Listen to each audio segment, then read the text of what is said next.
আপনাকে অনেক ধন্যবাদ। আপনি না থাকলে যে কি হতো, আমি খুব ভয় পেয়ে গেছিলাম। আরে এতে ধন্যবাদ দেওয়ার কি আছে, ঠিক সময়ে এসে গেছি। সব ঠিক আছে তো? আপনি ঠিক আছেন? হ্যাঁ, এখন ঠিক আছি। আমি আকাশ, মোল্লা কলেজের ফাইনাল ইয়ারে পড়ি। আপনি? আমি মানে আচ্ছা থাক, বলতে হবে না। আপনি শকে আছেন, চিন্তা করবেন না। ওই লোকটা আর আপনাকে বিরক্ত করবে না। আপনি কি কোথাও যাচ্ছিলেন? আমাকে বলতে পারেন, যদি আমি সাহায্য করতে পারি। না, সমস্যা নেই। আমি এই সামনের মোড়েই আবুল মামার দোকানে যাব। ও, এটা তো এই দিকেই। আমিও ওখানেই যাব। আপনাকে ওখানে নামিয়ে দিতে পারি আমি। বাইকে যাবেন? বাইকে? আসলে আমি আরে বাবা, একদম নিরাপদ। চলুন আপনাকে নামিয়ে দিই। একা একা এই রাস্তা দিয়ে গেলে আবার কোনো ঝামেলায় পড়তে পারেন। চারু প্রথমে একটু দ্বিধা করে, কিন্তু পরিস্থিতি এবং আকাশের আন্তরিকতা দেখে সে আর না করে না। সে আকাশের দিকে তাকিয়ে হাসে, তার ভয় কেটে গেছে। ঠিক আছে। আসলে একটু আগে চারুর সাথে একটা ছেলে ঝামেলার হয়। চারু একটা শপিং ব্যাগ হাতে নিয়ে ফুটপাথ ধরে হাঁটছিল। ঠিক এই সময় আকাশ তার বাইক নিয়ে ট্রাফিক সিগন্যালে দাঁড়িয়েছিল। হঠাৎই তার পাশ দিয়ে দ্রুত গতিতে হেঁটে যাচ্ছিল একটা ছেলে। তার হাতে একটা কফির কাপ ছিল। চারু একটু নড়ে চড়ে দাঁড়াতেই অসাবধানে তার হাত লেগে তার কাপটা হাত থেকে পড়ে যায় এবং কফি রাস্তায় ছড়িয়ে পড়ে। আর ছেলেটাও চারুকে মেয়ে মানুষ ভেবে তার সাথে লেগে পড়ে। চারু কিছু বলতে যাবে, তার আগেই সেখানে আকাশ এসে পড়ে আর তাকে একদম নাস্তানাবুদ করে ফেলে ধমকে। ছেলেটা আকাশের দিকে রাগে ফুঁসছে, কিন্তু আকাশের চোখে চোখ রেখে সে বুঝতে পারে যে আকাশ সহজে ছাড়ার পাত্র নয়। সে দাঁতে দাঁত কিরমির করে একবার চারুর দিকে তাকিয়ে রাগে গজরাতে গজরাতে সেখান থেকে চলে যায়। ছেলেটা চলে গেলে চারু হাঁপ ছেড়ে বাঁচে। সে ভয়ে কাঁপছিল, তার চোখ ছলছল করছে। আকাশ বাইকের হেলমেট চারুর দিকে বাড়িয়ে দেয়। চারু হেলমেট পরে বাইকের পিছনে বসে। আকাশ বাইক স্টার্ট করে চারু পিছন থেকে আকাশের দিকে তাকায়। কিছুক্ষণ পর আকাশ চারুকে আবুল মামার দোকানের সামনে নামিয়ে চলে যায় কলেজের দিকে। চারু সেখানে এক দৃষ্টিতে তাকিয়ে থাকে। আকাশ কলেজে পৌঁছে যায়। ক্যান্টিন তখন মোটামুটি ভিড়। দুপুরে খাওয়ার বিরতি চলছে। এক কোণে একটা টেবিলে নদী আর রিমি খাচ্ছে। তারা নিজেদের পড়াশোনা আর ভবিষ্যৎ প্ল্যান নিয়ে কথা বলছে। হঠাৎই আকাশ তার বন্ধু রায়হানকে নিয়ে সরাসরি নদীর টেবিলের সামনে এসে দাঁড়ায়। নদী কলেজে নতুন, আকাশ এর আগে তাকে দেখেনি। আকাশ ছেলে ভালো হলো কলেজে সিনিয়র হওয়াতে র্যাক দেওয়ার অভ্যাসটা তার বরাবরই ছিল। আর এই একটা দিকেই আকাশে খারাপ ছিল। তার এই রূপ দেখে কেউ বলবেই না একটু আগে রাস্তায় একটা মেয়েকে সাহায্য করা আকাশ আর এই আকাশ একই মানুষ। হ্যালো, আমি আকাশ। তোমার নামটা যেন কি? তোমাকে আগে দেখিনি। কলেজে নতুন ভর্তি হয়েছো? হ্যাঁ, আমি নদী। আর আপনি কে চান? আমি আকাশ, এই কলেজেরই ফাইনাল ইয়ারের ছাত্র। আসলে তোমাকে প্রথম দিন দেখেই আমি তোমার সাথে একটু কথা বলতে চাইছিলাম। আমি আপনার সাথে কথা বলতে আগ্রহী নই, প্লিজ ডিস্টার্ব করবেন না। আকাশ কিছুটা অবাক হয়ে নদীর সরাসরি প্রত্যাখ্যান শুনে। এমনটা সে আশা করেনি। আরে বাবা, এত মেজাজ কেন? আমি তো কেবল বন্ধুত্ব করতে চাইছি। ভাইয়া, ও এখন ব্যস্ত আছে, আপনারা যান প্লিজ। ব্যস্ত? কিসের ব্যস্ততা? ক্লাস তো শেষ। জানো তো, তোমাকে প্রথম যেদিন দেখলাম সেদিন থেকে আমি তোমার ফ্যান হয়ে গেছি। তোমার চোখ, তোমার হাসি। আমার চোখ বা হাসি নিয়ে আপনার চিন্তা করতে হবে না। আর আপনার মতো ছেলেকে আমি একদম পছন্দ করি না। আপনার ব্যবহার খুবই খারাপ। আকাশের হাসি মিলিয়ে যায়, তার মুখে রাগের চিহ্ন ফুটে ওঠে।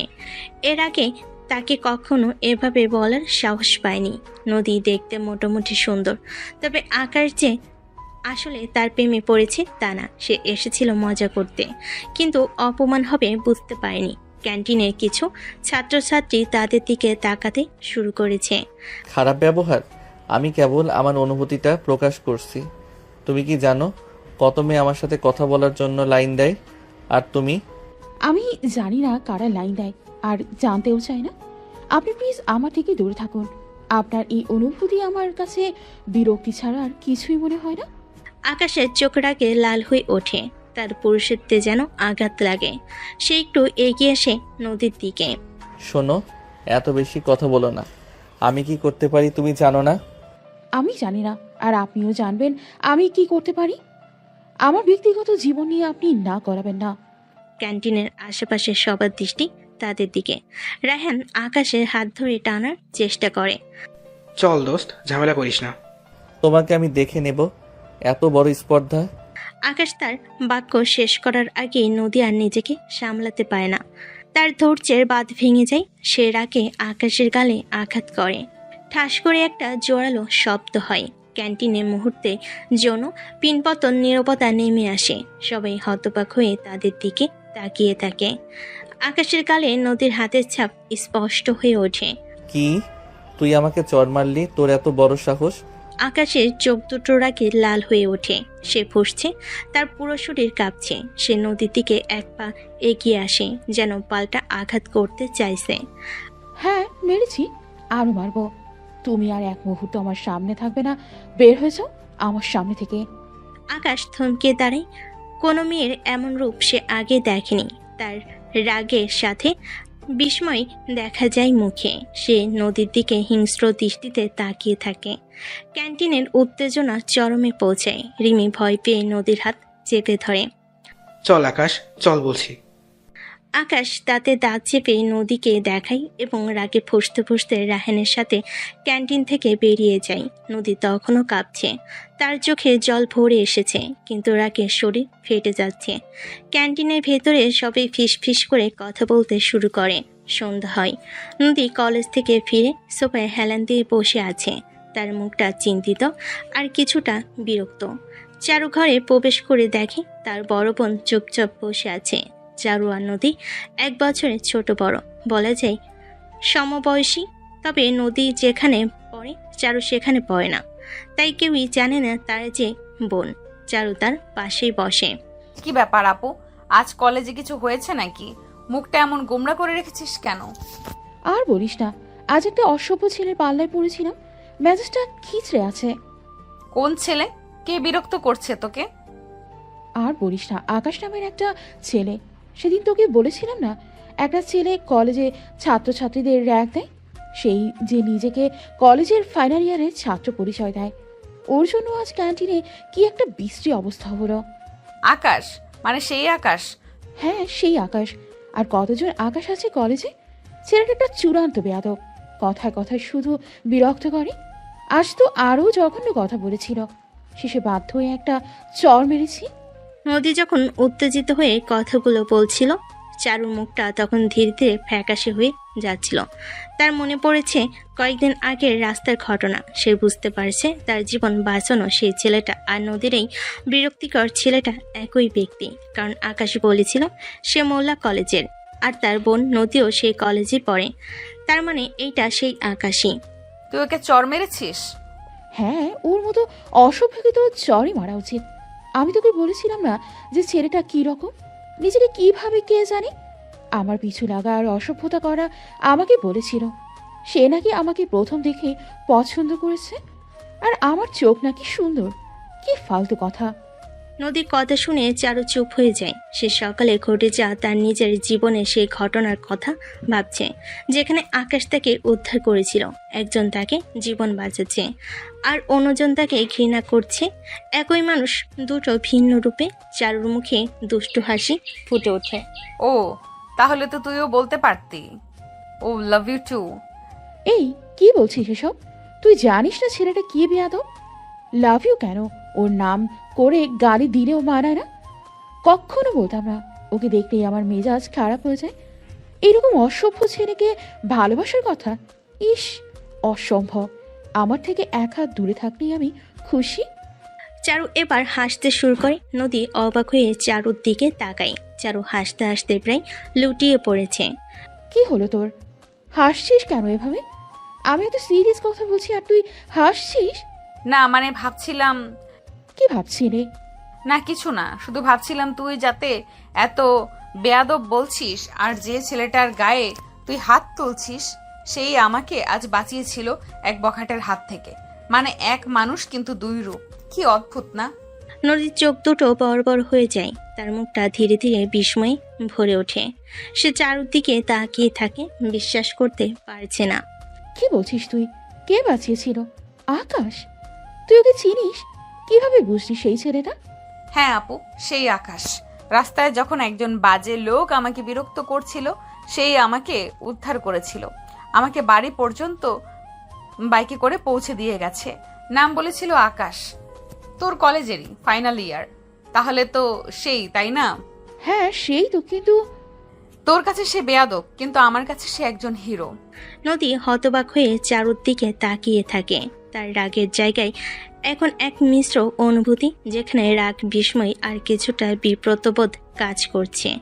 সে ভাবতে শুরু করে, সত্যি কি সে ভুল করেছে? সত্যি কি সে ভুল বুঝেছে আকাশকে, নাকি আকাশে দুটো রূপ? সে কি বলবে বুঝতে পারে না। যাই হোক, সে তোকে বখাটের হাত থেকে বাঁচিয়ে নিজেই আমার সাথে বখাটেগিরি করলো। এ আবার কেমন হিরো? তাও ঠিক, কথায় যুক্তি আছে। আজব চারু, তুই হাসছিস? না মানে, আমাকে তো এইভাবে কেউ প্রপোজ করলে রাজি হতাম। তুই হলি না কেন সেটাই ভাবছি। ছেলেটা কিন্তু জোশ আছে আপু। চর মারবো। কেউ আসলেও লাভ ইউ বললে আর তার সাথে প্রেম হয়ে গেল, তাই না? প্রেম ভালোবাসা এত সহজ না। তাই কি করে জানো? করো নাকি? না করি না, আর জানতে হয় না, বুঝতে মাথা আর মন লাগে। বাপ রে, এমন করে বলছো যেন প্রেমের উপর ডিগ্রি নিচ্ছ। বয়সে তো মাত্র 1 বছরেরই বড় আমার থেকে। হয়েছে, যে কদিন হোক বড় তো, আর পাকনামি করতে হবে না। যা তোর কাজে যা, আমাকে পড়তে দে। জো হুকুম মহারানী। চারু হাসতে হাসতে চলে যায়। নদী পেন্সিল মুখে আকাশকে নিয়ে ভাবতে থাকে। পরের দিন খাবার টেবিলে নদী আর চারু চুপচাপ বসে আছে। নদীর মুখে গত রাতের ঘটনার রেশ স্পষ্ট। সে কিছুটা চিন্তিত এবং অন্যমনস্ক। চারু তার দিকে তাকিয়ে হাসছে। কি আপু, মুখটা এমন শুকনো শুকনো কেন? কালকের কথা ভাবছিস নাকি? আর বলিস না, সারা রাত ঘুম হয়নি। ছেলেটা কি সত্যি আমাকে এতটা পছন্দ করে? কিন্তু ও যেভাবে বিরক্ত করে আর আমি ওকে চর মারলাম, ভাবতেই খারাপ লাগছে। আহা, এত ভাবিস না। কিছু কিছু ছেলের ভালোবাসাটা একটু পাগলাটে হয়। তুই হয়তো ওকে ভুল বুঝেছিস। দেখ কালকে আমাকে কিভাবে সাহায্য করলো। জানি, কিন্তু ও যেভাবে কথা বলে নিজেকে খুব বড় মনে হয়। আরে বাবা, তোকে ভালোবাসে বলেই তো এত কথা বলে। এখন একটু নরম হও আপু। দেখ হয়তো ছেলেটা ভালোই। নদী চারুদিকে তাকিয়ে দীর্ঘশ্বাস ফেলে। তার মনে দ্বিধা কাজ করছে, কি করবে বুঝে ওঠে না। কিছুক্ষণ পর তৈরি হয়ে কলেজে যায়। ঠিক তখনই ক্যান্টিনের গেটের সামনে আকাশকে দেখা যায়। তার হাতে একটা বড় ফুলের তোড়া। সারা ক্যান্টিনের লোক তাদের দিকে তাকিয়ে আছে। আকাশ সরাসরি নদীর টেবিলের দিকে এগিয়ে আসে। তার মুখটা ফ্যাকাশে, চোখে স্পষ্ট অনিদ্রার ছাপ। নদী, আমি জানি কালকে আমি ভুল করেছি। আমি সত্যিই দুঃখিত। প্লিজ আমাকে ক্ষমা করে দাও। আমি তোমাকে ছাড়া বাঁচব না। আকাশ হাঁটুকে বসে পড়ে এবং ফুলের তোড়টা নদীর দিকে বাড়িয়ে দেয়। পুরো ক্যান্টিনে পিনপতন নীরবতা। সবাই অবাক হয়ে তাদের দিকেই তাকিয়ে আছে। নদীর মুখ রাগে আর লজ্জায় লাল হয়ে ওঠে। আকাশ, কি করছো এসব? সবাই দেখছে, ওঠ বলছি। না নদী, তুমি যদি আমাকে ক্ষমা না করো আমি উঠব না। আমি তোমাকে পাগলের মতো ভালোবাসি নদী। আকাশ, এটা বাড়াবাড়ি হচ্ছে। আমি সব পছন্দ করি না। আমাকে দেখলেই কাল আর আজ বাঁচবো না। ন্যাকামি করো না, ওঠো বলছি। আর কখনো আমাকে বিরক্ত করো না। আকাশের চোখ ছলছল করে ওঠে। সে হতাশ হয়ে উঠে দাঁড়ায়। তার মুখটা মুহূর্তেই ফ্যাকাশে হয়ে যায়। সে ফুলে তোয়াটা রেখে দ্রুত ক্যান্টিন থেকে বেরিয়ে যায়। রাহেন দূরে দাঁড়িয়ে এসব দেখছিল। সে দ্রুত আকাশের পিছনেই। রিমি চিন্তিত হয়ে নদীর দিকে তাকায়। ক্যান্টিনের ঘটনার পর পুরো কলেজে কানাঘোষা শুরু হয়ে গেছে। নদী আর রিমি যখন করিডোর দিয়ে হাঁটছে, তখন সবাই তাদের দিকে তাকিয়ে ফিসফিস করছে। নদী খুবই বিব্রত বোধ করছে। ঠিক দেখলি, এই জন্যই আমি ওকে সহ্য করতে পারি না। সবার সামনে কি একটা কাণ্ড করলো। কিন্তু ওকে দেখে খুব হতাশ মনে হচ্ছিল। ও কি কিছু করে ফেলবে না তো? ঠিক তখনই একটি ছাত্র দ্রুত দৌড়ে তাদের দিকে আসে। নদী আপু, রিমি সর্বনাশ হয়েছে। আকাশ ভাই ছাদে গেছে। রায়হান ভাই বলেছিল সে নাকি আত্মহত্যা করতে যাচ্ছে। নদী আর রিমি দুজনেই আঁতকে ওঠে। নদীর মুখ সাদা হয়ে যায়। সে আর এক মুহূর্ত দেরি না করে ছাদের দিকে দৌড়ায়। রিমি তার পিছু নেয়। কলেজের ছাদের দরজা খোলা, বাতাস বইছে। আকাশ ছাদের কিনারে রেলিং ধরে দাঁড়িয়ে আছে। তার মুখটা পাথরের মতো কঠিন, চোখে গভীর হতাশা। রায়হান তাকে ধরে রাখার চেষ্টা করছে। কিছু ছাত্রছাত্রীও ভয়ে দূরে দাঁড়িয়ে আছে। আকাশ কি করছিস এসব? পাগলামি করিস না, নিচে নাম। ছেড়ে দে রায়হান, আমাকে বাঁচিয়ে লাভ নেই। নদী আমাকে ভালোবাসে না, আমি ওকে ছাড়া বাঁচবো না।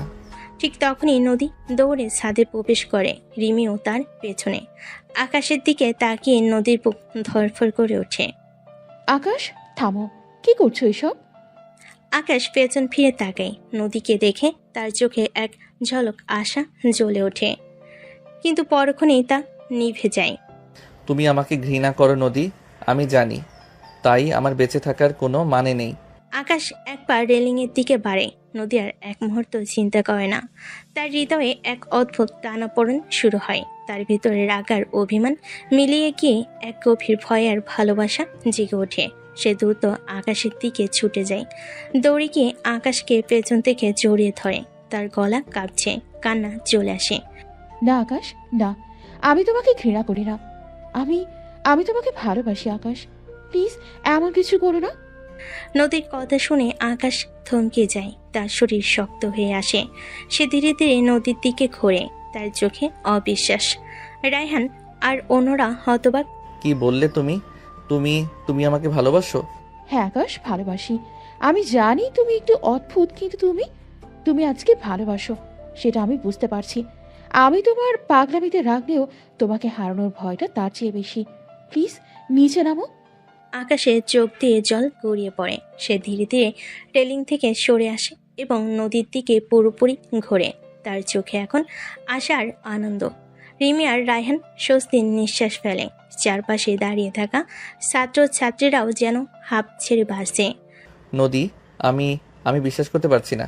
বিশ্বাস করো, এবার সব ঠিক হয়ে যাবে। সবাই স্বস্তিতে নিঃশ্বাস ফেলে। রায়হান এগিয়ে এসে আকাশের কাঁধে হাত রাখে।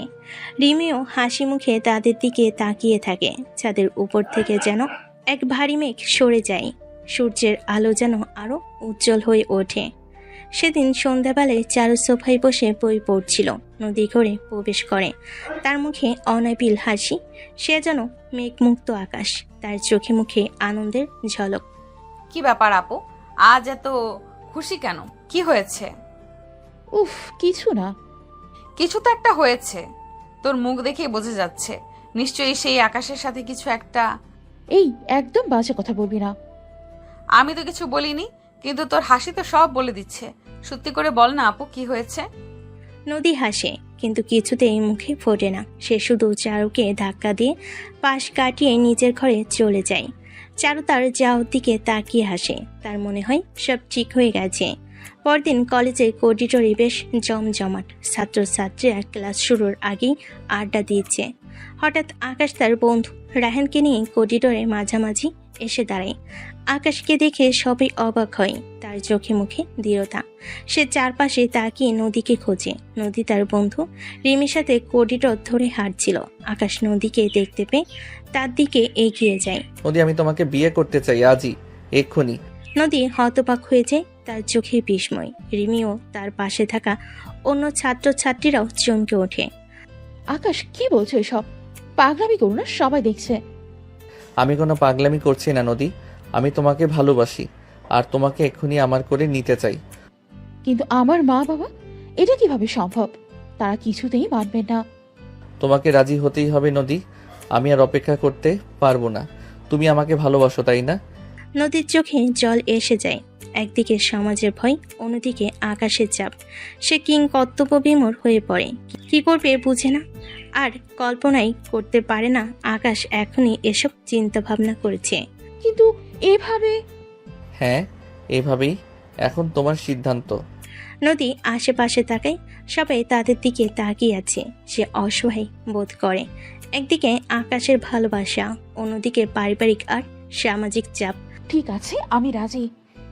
আকাশের মুখে বিজয়ের হাসি ফোটে। সে আনন্দে নদীকে জড়িয়ে ধরতে চায়। এখানে না। তাহলে চলো।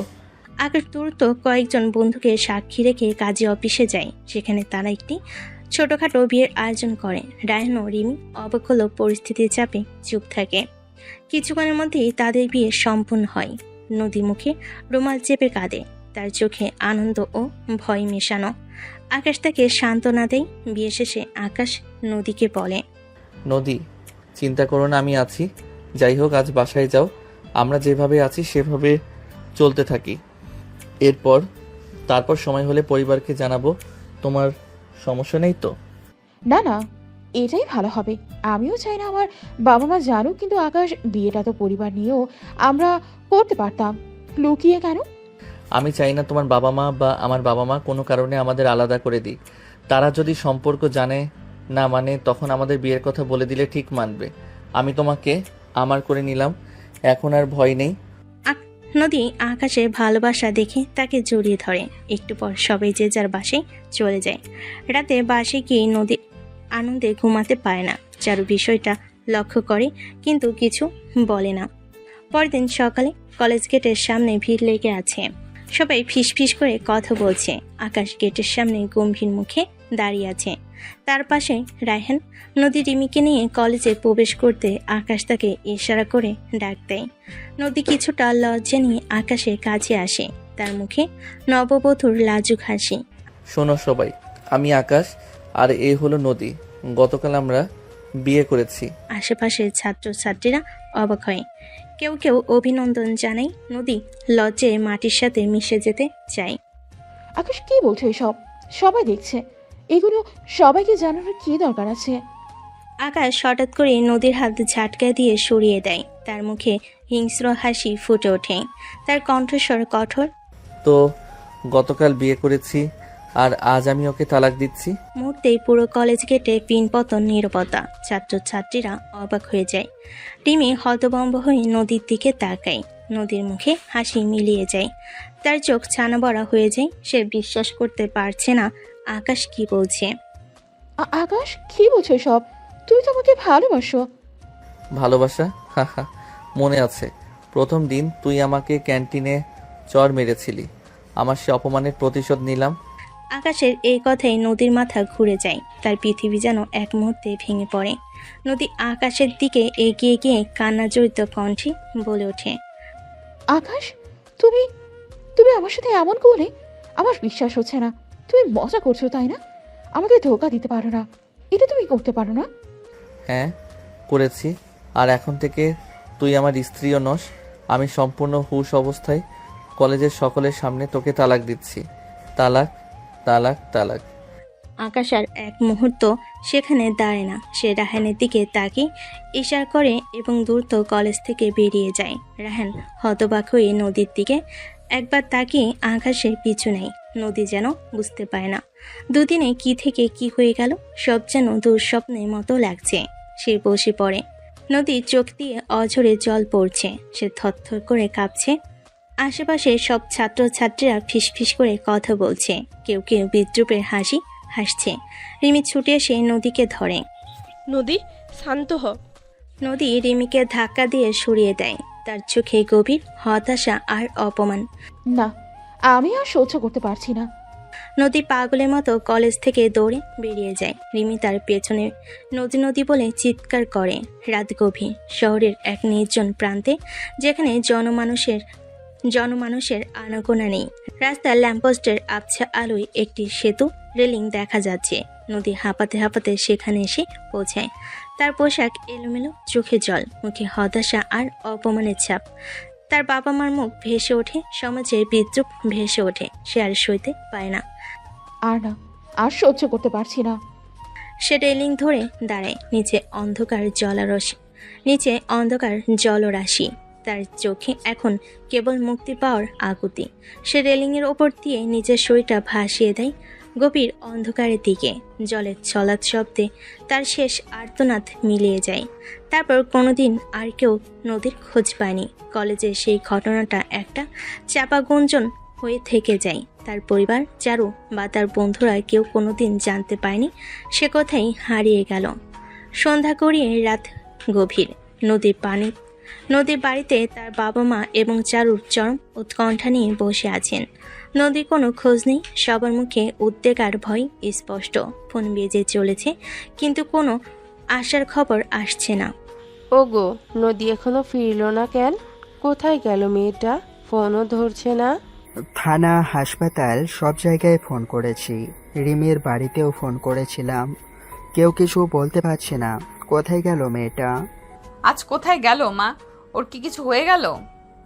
আমার বুকটা কেমন করছে চারু, এমন তো কোনোদিন করেনি। নদীর বাবা ফোনে কারোর সাথে কথা বলছে। কোনো খবর নেই। ঠিক আছে, জানালে যেন দেরি না হয়। ফোনে চোখ রেখে চিন্তিত কণ্ঠে বলেন, কোনো খবর নেই। এখন কি করব? রাত তো অনেক হলো। আমার মেয়েটা, ও কি বেঁচে আছে? কেউ ওকে তুলে নিয়ে গেল না তো? আপু, তুই কোথায় গেলি? কি এমন হলো যে তুই ফিরলি না? আকাশ নিশ্চয়ই এর পেছনে ওর কোনো হাত আছে। গত কয়েকদিন ধরে নদী আর আকাশের মধ্যে কিছু একটা চলছিল, আমাকে জানতে হবে। সারা রাত ধরে তার অস্থিরভাবে অপেক্ষা করে ফোনের শব্দ বা দরজার করোনার আওয়াজের জন্য। উৎকণ্ঠা নিয়ে তাকিয়ে থাকে, কিন্তু নদীর কোনো খবর আসে না। পরদিন সকালে কলেজের করিডোর ছাত্রছাত্রীদের মধ্যে চাপা গুঞ্জন। নদীর ঘটনাটা সবাই জেনে যায়। আকাশ কলেজে প্রবেশ করে, তার মুখে কোনো ভাবান্তর নেই। সে স্বাভাবিকভাবেই হেঁটে যাচ্ছে। ছাত্রছাত্রীরা তার দিকে তাকিয়ে ফিসফিস করছে। রিমি এবং কিছু বন্ধু হতাশ মুখে দাঁড়িয়ে আছে। আকাশ, তুই শুনেছিস নদীকে খুঁজে পাওয়া যাচ্ছে না? সে কালকে কলেজ থেকে বের হওয়ার পর আর বাড়ি ফেরেনি। তাতে আমার কি? সে ফিরল কি ফিরল না, তাতে আমার কি আসে যায়? রায়হান আকাশের পাশেই ছিল। আকাশের এমন নির্মম কথা শুনে সে চমকে ওঠে। কি বলছিস এসব? মেয়েটা নেই। যা হয়েছে ভালোই হয়েছে। ওর মতো একটা অহংকারী মেয়ের এই পরিণতি হওয়া উচিত। আর তোমরা এখানে দাঁড়িয়ে কান্নাকাটি না করে ওকে খুঁজে বের করো। আমি ক্লাস করতে এসেছি। আকাশ এমন উদাসীন কথাই রিমি এবং অন্য ছাত্রছাত্রীরা হতবাক হয়ে যায়। রিমি ক্ষোভে ফেটে পড়ে। তুই একটা অমানুষ, তোর জন্য নদী আজ নিখোঁজ। তোর মতন মানুষকে। আকাশ রিমির দিকে একবার কটমট করে তাকিয়ে সেখান থেকে চলে যায়। রায়হান লজ্জিত মুখে রিমির দিকে তাকিয়ে থাকে। রিমি, আমি আমি জানি না আকাশ কেন এমন করছে, কিন্তু বিশ্বাস করো আমি এর মধ্যে ছিলাম না। তোরা সবাই মানুষ, তোরা আমার বন্ধুকে মেরে ফেললি। কয়েকজন শিক্ষক ও স্টাফও সেখানে এসে জড়ো হন।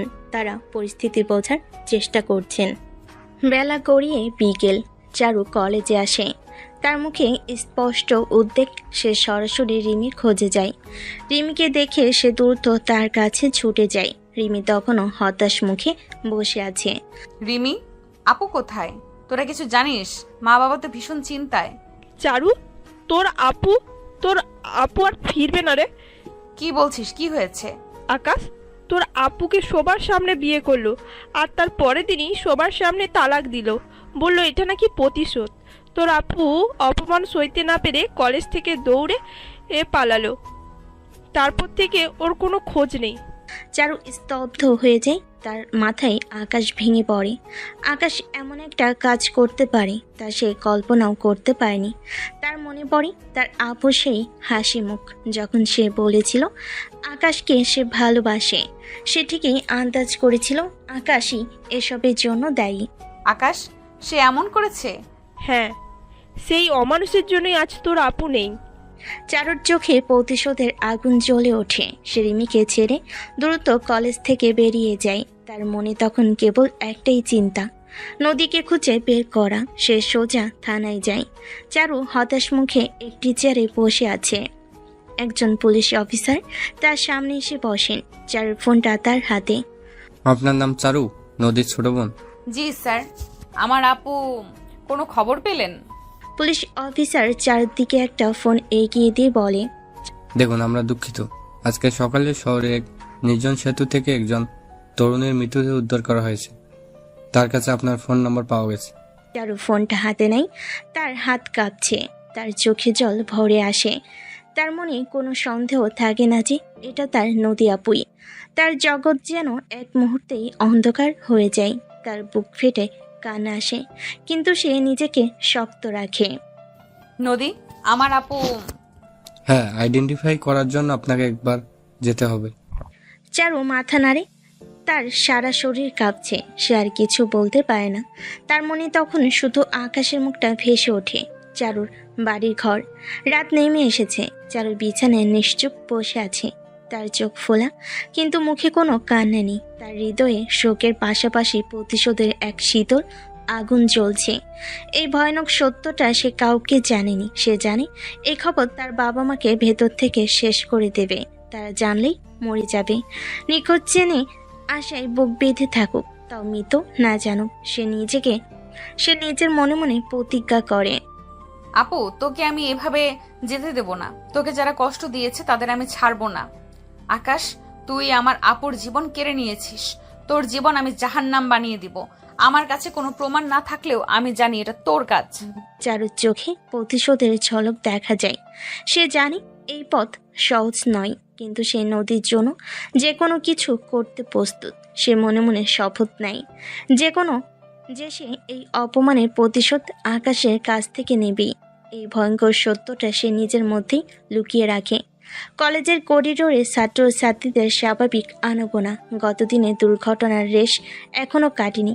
কিছুটা ফিসফিসানি শোনা যাচ্ছে। হঠাৎই করিডোরের এক প্রান্ত থেকে চারু প্রবেশ করে। তাকে দেখে মুহূর্তের জন্য সবার দৃষ্টি তার দিকে স্থির হয়ে যায়। তার পরনে স্মার্ট, আধুনিক এবং কিছুটা শর্ট পোশাক, চুলগুলো খোলা, চোখে কালো সানগ্লাস।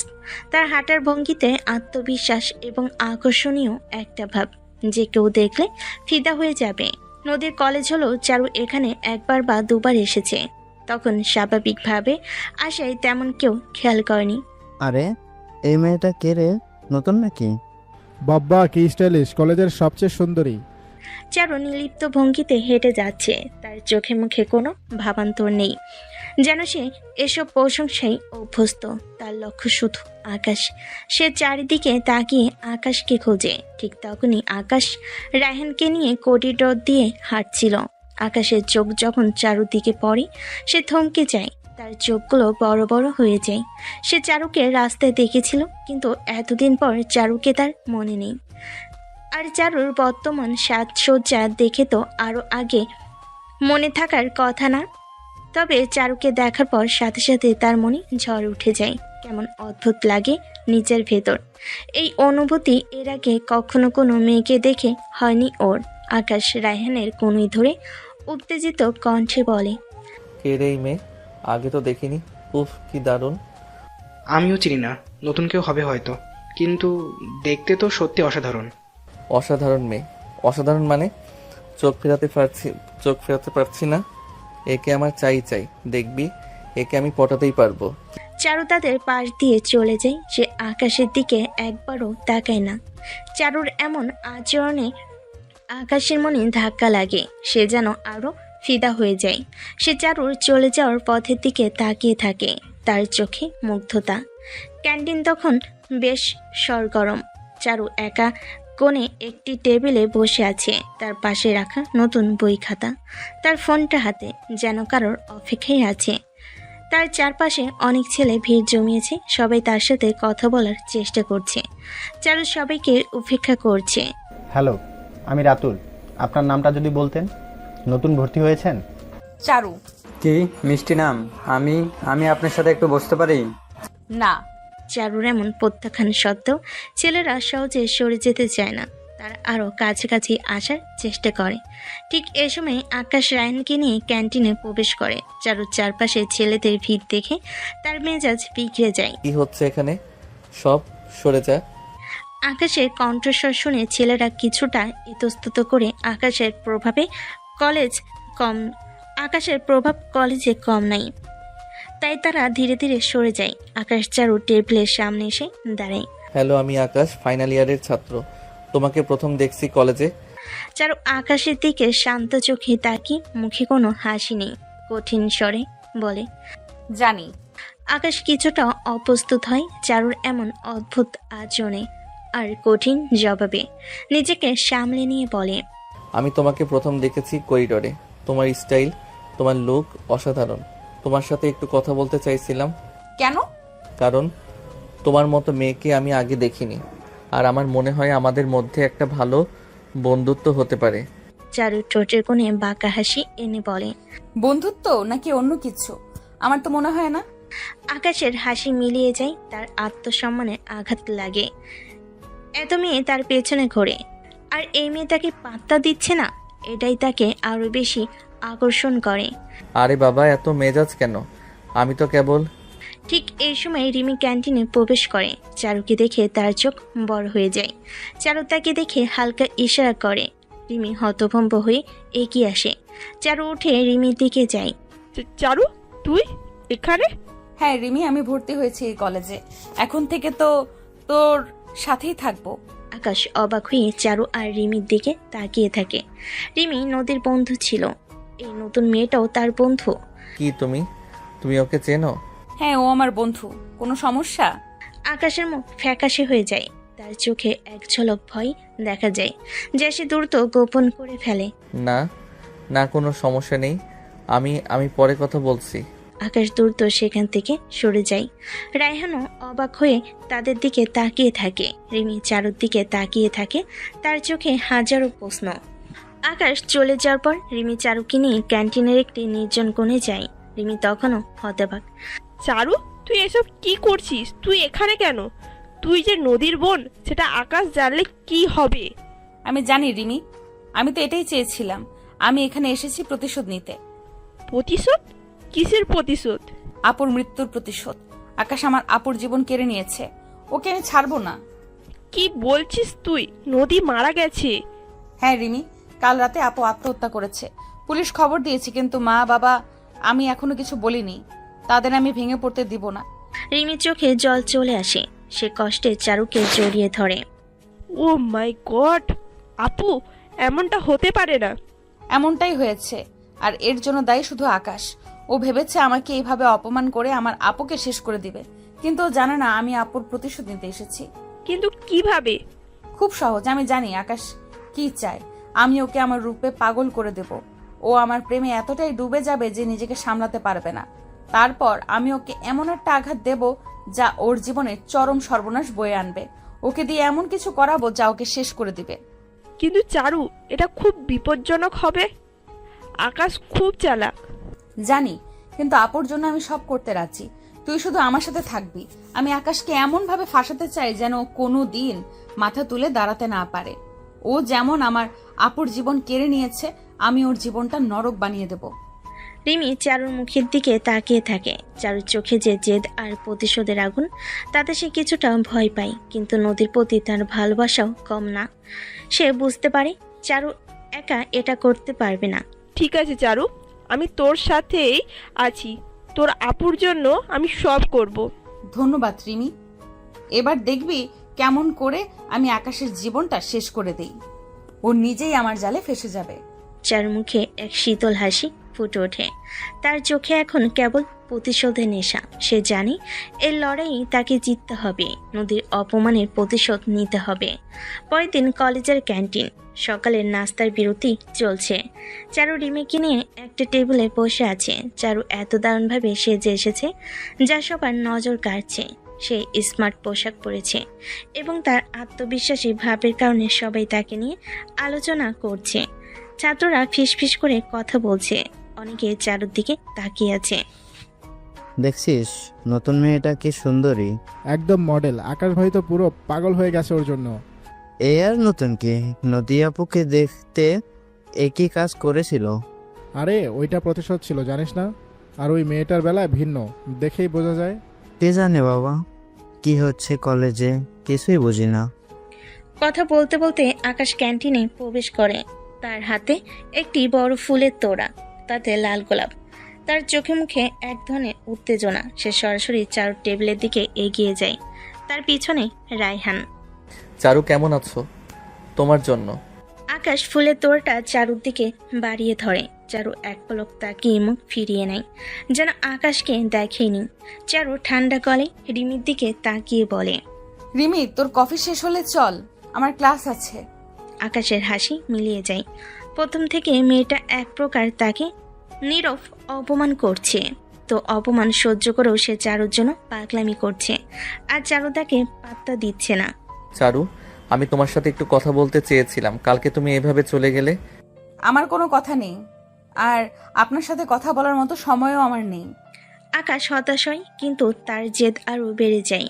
প্লিজ এমন করো না চারু। তুমি কি আমার উপর রাগ করে আছো? আমি জানি না কেন তুমি আমাকে ইগনোর করছো। আজব, আপনাকে আমি চিনিই না, রাখবো কেন? মাথায় সমস্যা নাকি আপনার? আপনার ব্যক্তিগত সমস্যার কথা আমার শোনার প্রয়োজন নেই, আর আপনি আমার পেছনে ঘুরঘুর না করে নিজের কাজ করুন। আকাশের মুখ ফ্যাকাশে হয়ে যায়। ক্যান্টিনের সবার দৃষ্টি তাদের দিকে। রায়হান অস্বস্তিতে ভোগে। চল দোস্ত, অন্য কোথাও কথা বলিস। চারু, অন্তত একবার আমার কথাটা শোনো। আমি সত্যিই তোমার সাথে বন্ধুত্ব করতে চাই। আপনার মতো ছেলের সাথে বন্ধুত্ব আমার রুচিতে বাধে। চারুর কথাই আকাশ যেন আকাশ থেকে পড়ে। সে হতবাক হয়ে ফুলের তোড়টা হাতে নিয়ে দাঁড়িয়ে থাকে। চারু রিমির দিকে ইশারা করে উঠে দাঁড়ায়। চল রিমি। চারু ক্যান্টিন থেকে বেরিয়ে যায়। রিমি আকাশের দিকে একবার করুণ দৃষ্টিতে তাকিয়ে চারুর পিছু পিছু নেয়। আকাশ ফুলের তোড়া হাতে নিয়ে সেখানেই দাঁড়িয়ে থাকে, হতবাক এবং হতাশ। দুপুরের বিরতি।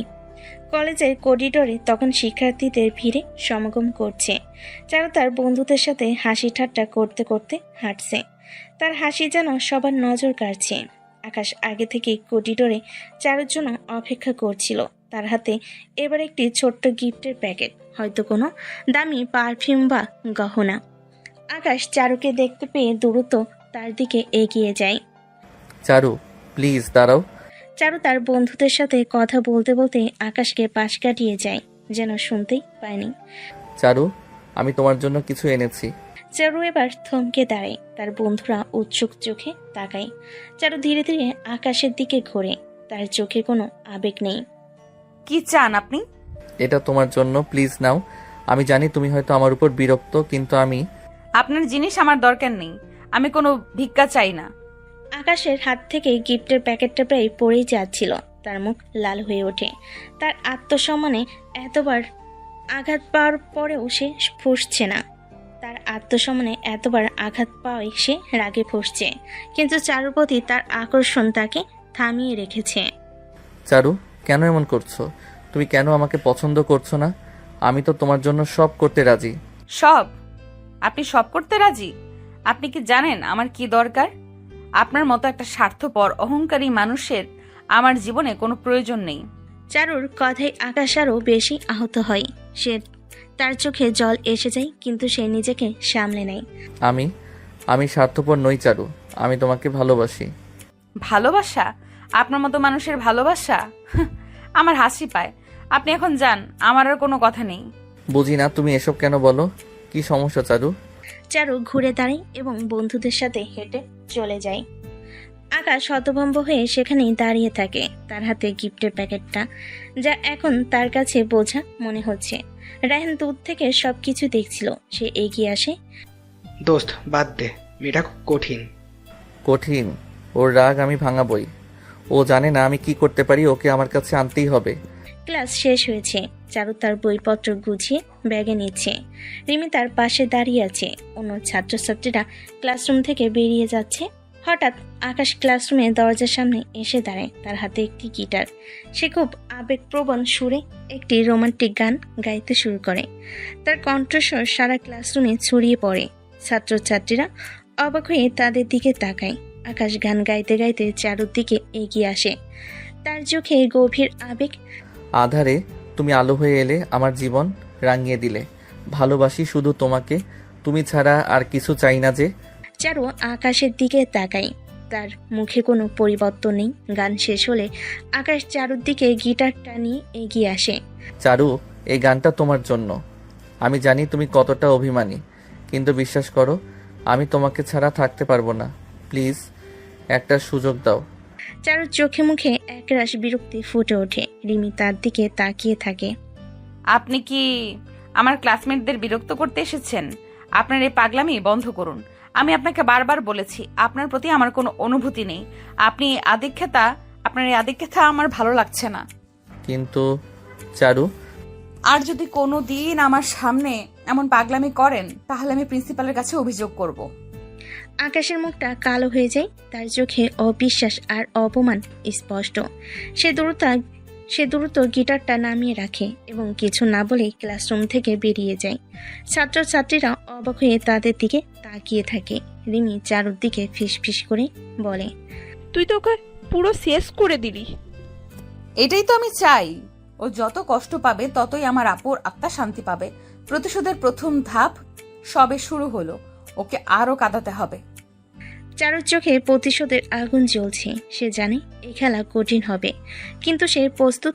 কিছুদিন পর ক্যান্টিন তখন বেশ সরগরম। চারু রিমিকে নিয়ে একটি টেবিলে বসে আছে। চারু রূপ আর স্মার্টনেসের প্রশংসা সবার মুখে মুখে। ছেলেরা এখনো তার চারপাশে ঘুরঘুর করার চেষ্টা করে, কিন্তু চারু তাদের পাত্তা দেয় না। আকাশ ক্যান্টিনে প্রবেশ করে। তার চোখে মুখে গত কয়েকদিনের অনিদ্রা স্পষ্ট। সে চারুর জন্য নতুন নতুন পাগলামি করে চলেছে। কখনো গানের মাধ্যমে, কখনো কবিতা লিখে, আবার কখনো ক্যান্টিনে খাবার বয়কট করে, কিন্তু চারু তাকে কোনো গুরুত্বই দিচ্ছে না। আকাশ চারুর টেবিলের সামনে দাঁড়িয়ে, হাতে আঁকা চারুর স্কেচ। চারু প্লিজ, আজ অন্তত আমার সাথে একটু কথা বলো। আমি তোমার জন্য এই স্কেচটা এঁকেছি। গত 3 রাত ধরে ঘুমাইনি। এক পলক স্কেচটার দিকে তাকিয়ে মুখ ঘুরিয়ে নেয়। রিমি আর চোখে আকাশকে দেখে। আপনার আঁকার প্রতিভা নিয়ে আমার কোনো আগ্রহ নেই, আপনি এখন যান। চারু কেন এমন করছো? তুমি কি আমার একটা সুযোগ দেবে না? আমি তোমার জন্য সব ছেড়ে দিতে পারি। সব? আপনি সত্যি সব করতে রাজি? হ্যাঁ চারু, তুমি যা বলবে আমি তাই করব। তাহলে শোনো, আমার একটাই শর্ত। যদি সত্যি আমাকে চাও তাহলে তোমাকে আমাকে বিয়ে করতে হবে, এক্ষুনি, পুরো কলেজের সবার সামনে। আকাশ হতবাক হয়ে যায়। তার মুখটা ফ্যাকাশে হয়ে যায়। ক্যান্টিনের সবাই তাদের দিকে তাকিয়ে আছে। রায়হান দূরে দাঁড়িয়ে এসব দেখছিল। বিয়ে এক্ষুনি সবার সামনে? হ্যাঁ, যদি তোমার ভালোবাসা সত্যি হয়, যদি তুমি আমাকে সত্যি চাও, তাহলে এটাই আমার শর্ত। রাজি থাকলে কালকেই বিয়ে হবে, কলেজের খোলা প্রাঙ্গণে সবার সামনে। না হলে আর কোনো দিন আমার সামনে আসবে না। আকাশ দ্বিধায় পড়ে যায়, কিন্তু চারুর প্রতি তার মোহ এতটাই বেশি যে সে অন্য কিছু ভাবতে পারছে না। তার চোখে চারুকে পাওয়ার উন্মাদনা স্পষ্ট। সে চারুর জন্য সব করতে পারে। তার পাগলামির কারণে সে ভুলে যায় এই কলেজে এই একই শর্তে সে আরেকদিন অন্য একটা মেয়েকে দিয়েছিল। আকাশ আনন্দিত হয়ে যায়। তার চোখে এক বিজয়ের ঝলক। আমি রাজি চারু, আমি তোমার জন্য সবকিছু করতে রাজি। কালকেই হবে। চারুর ঠোঁটে এক শীতল হাসি ফুটে ওঠে। এই হাসি আকাশের চোখে ধরা পড়ে না। সে কেবল চারুকে পাওয়ার আনন্দেই বিভোর। সে দ্রুত চারুর হাত ধরে। তাহলে কাল দেখা হবে।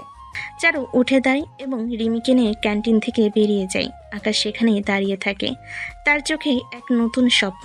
রায়হান অবাক হয়ে আকাশের দিকে তাকিয়ে থাকে। দোস্ত, তুই কি পাগল হয়ে গেলি? এভাবে কলেজ ক্যাম্পাসে বিয়ে করবি? তোর বাবা মানবে কেন? মানতে বাধ্য হবে। চারুকে আমি হাতছাড়া করতে পারি না। সেদিন রাতে আকাশের বাড়িতে আকাশ তার বাবা মাকে কলেজে বিয়ের প্রস্তাবের কথা বলেছে। তার বাবা মা অবাক হয়ে গেছেন। তারা এটা মানতে পারছেন না। কি বলছিস এসব আকাশ? কলেজ ক্যাম্পাসে বিয়ে, তাও একটা অচেনা মেয়েকে? তোর কি মাথা খারাপ হয়ে গেছে? বাবা, এটা কি ধরনের কথা? এভাবে তো বিয়ে হয় না। আমরা কি সমাজে মুখ দেখাতে পারবো? আমি চারুকে ছাড়া বাঁচবো না বাবা। ও যদি রাজি না হয় আমি নিজেকে শেষ করে দেব।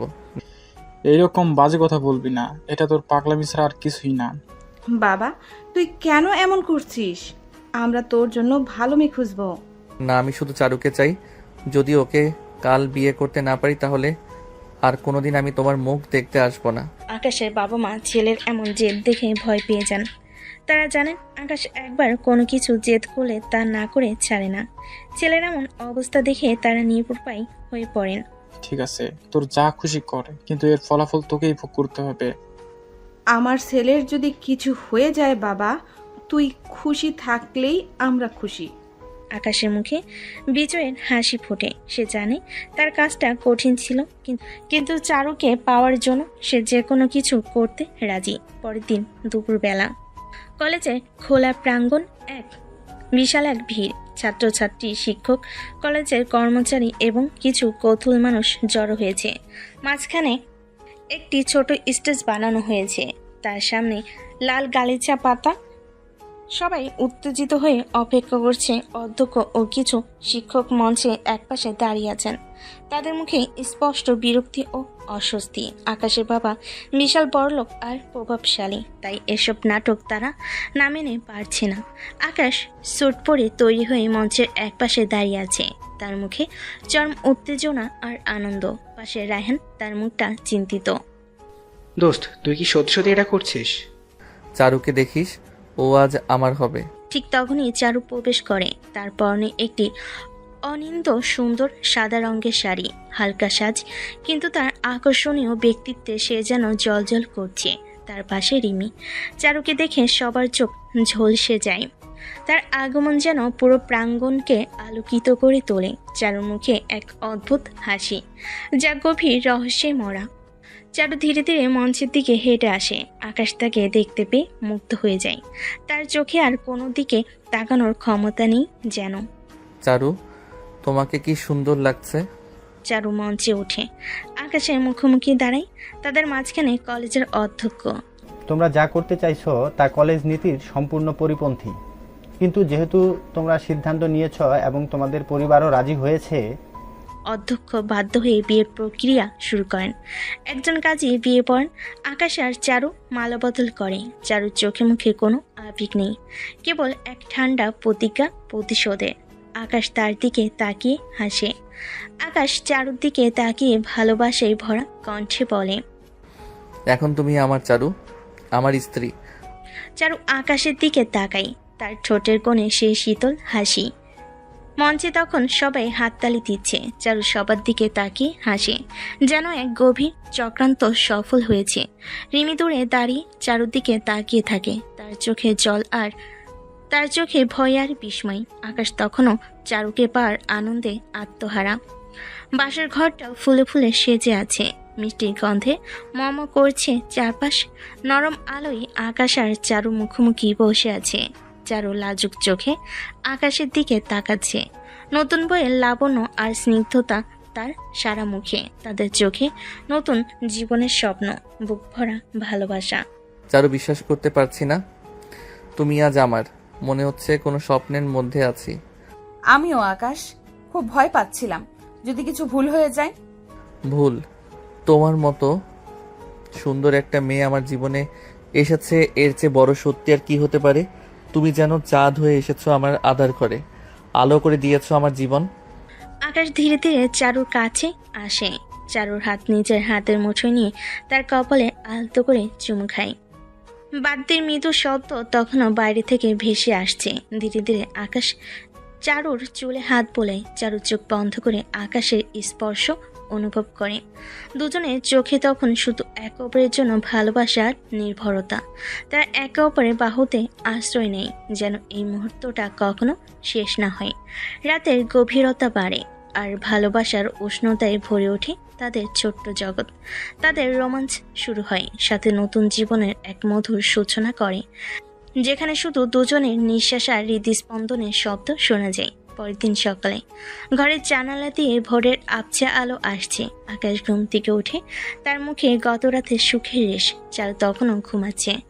আকাশের মন ভালো লাগায় ভরে ওঠে। সে আলতো করে চারুর কপালে চুমু খায়, কিন্তু চারুর সঙ্গে সঙ্গে চোখ খুলে ফেলে। তাকে ধাক্কা মারে। আকাশ অবাক হয়ে গেছে। কি হলো? ঘুম ভাঙলো বুঝি? আজ সারাদিন আমরা একসাথে। চারু আকাশের দিকে না তাকিয়ে বিছানা থেকে নেমে দাঁড়ায়। তার মুখ দেখে মনে হচ্ছে যেন সে অন্য পুরুষ। এখন উঠেছি, আর সারা দিন একসাথে থাকার কিছুই নেই। আমার অনেক কাজ আছে।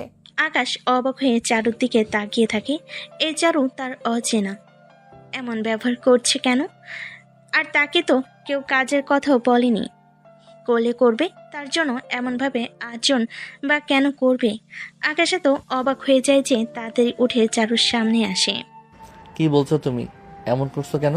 কাল রাতে তো। কাল রাতের কথা ভুলে যাও, ওসব নাটক ছিল। এখন যা দেখবে সেটাই আসল আমি। আর শোনো, আমাকে বিরক্ত করবে না।